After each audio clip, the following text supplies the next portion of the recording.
স্বাগতম আপনাদের আমাদের বিশেষ ভিডিওতে। আজ আমরা আপনাদের সঙ্গে এক অপূর্ব যাত্রায় নিয়ে যাব হারানো রাজ্যের মধুর কাহিনীতে। এক সময়ের মহিমান্বিত রাজ্য যা ইতিহাসের পাতায় লুকিয়ে গেছে, আজ আমরা তার রহস্য উন্মোচন করব। প্রস্তুত হন, এক স্বপ্নের যাত্রায় আমাদের সঙ্গে চলুন।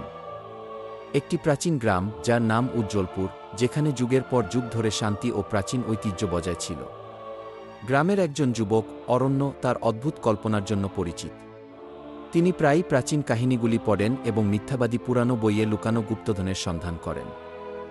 একদিন গ্রামের এক পুরনো সিন্ধুকে একটি রহস্যময় মানচিত্র খুঁজে পান। মানচিত্রটি একটি হারানো রাজ্যের অবস্থান নির্দেশ করে, যা একসময় পৃথিবীর সেরা রাজ্য ছিল কিন্তু হঠাৎ করে হারিয়ে গিয়েছিল। অরণ্য মানচিত্রটি দেখতে পেয়ে রাজ্যের ইতিহাস জানার জন্য আগ্রহী হয়ে ওঠে। গ্রামে মিথ ছিল যে রাজ্যটি একটি অশুভ শক্তির কারণে ধ্বংস হয়ে গিয়েছিল এবং এর সম্পদ ও জ্ঞান এখন হারিয়ে গেছে।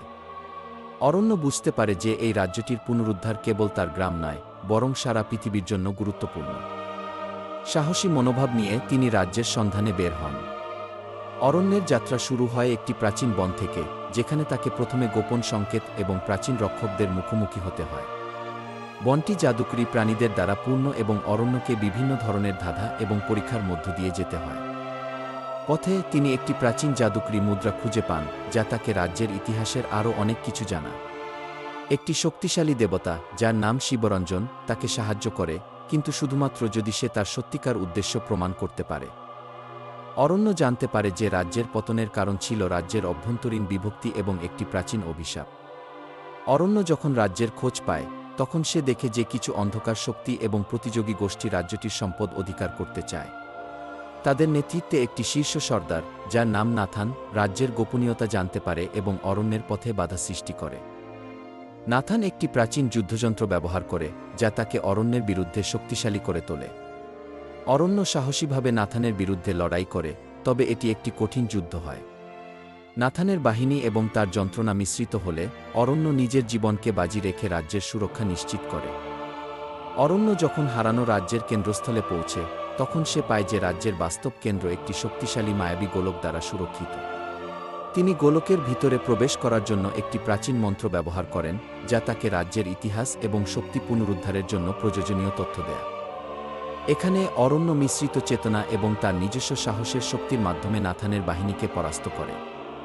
রাজ্যটির গোপনীয়তা উন্মোচন হয় এবং একটি শক্তিশালী ভবিষ্যদ্বাণী পূর্ণ হয় যে রাজ্য পুনরুদ্ধার সম্ভব। অরণ্য রাজ্যের আসল গোপনীয়তা এবং জ্ঞান পুনরুদ্ধার করতে সক্ষম হয়। রাজ্যটির অধিকার ফিরে আসে এবং এর প্রাচীন সম্মান পুনরুদ্ধার হয়। গ্রামে ফিরে এসে অরণ্য তার অভিজ্ঞতা শেয়ার করে এবং তার গ্রামবাসীদের নতুন আশার আলো দেখায়। তিনি রাজ্যের পুনরুদ্ধার এবং বিশ্বব্যাপী শান্তি আনার মাধ্যমে নিজেকে একজন নায়ক হিসেবে প্রতিষ্ঠিত করেন। রাজ্যের পুনরুদ্ধার কেবল তার গ্রাম নয়, বরং পৃথিবীর বিভিন্ন অংশে শান্তি ও উন্নতির সূচনা করে। ভিডিওটি দেখার জন্য আপনাদের সবাইকে ধন্যবাদ। আশা করি হারানো রাজ্য সম্পর্কে আমাদের এই যাত্রা আপনাদের ভালো লেগেছে। যদি আপনাদের এই বিষয়টি আরও জানতে ইচ্ছে করে অথবা অন্য কোনো ঐতিহাসিক রহস্য নিয়ে ভিডিও দেখতে চান, তাহলে অবশ্যই আমাদের চ্যানেলটি সাবস্ক্রাইব করুন এবং লাইক ও কমেন্ট করতে ভুলবেন না। পরবর্তী ভিডিওতে আবার দেখা হবে। ততদিন পর্যন্ত সুস্থ থাকুন এবং ইতিহাসের সঙ্গে যুক্ত থাকুন।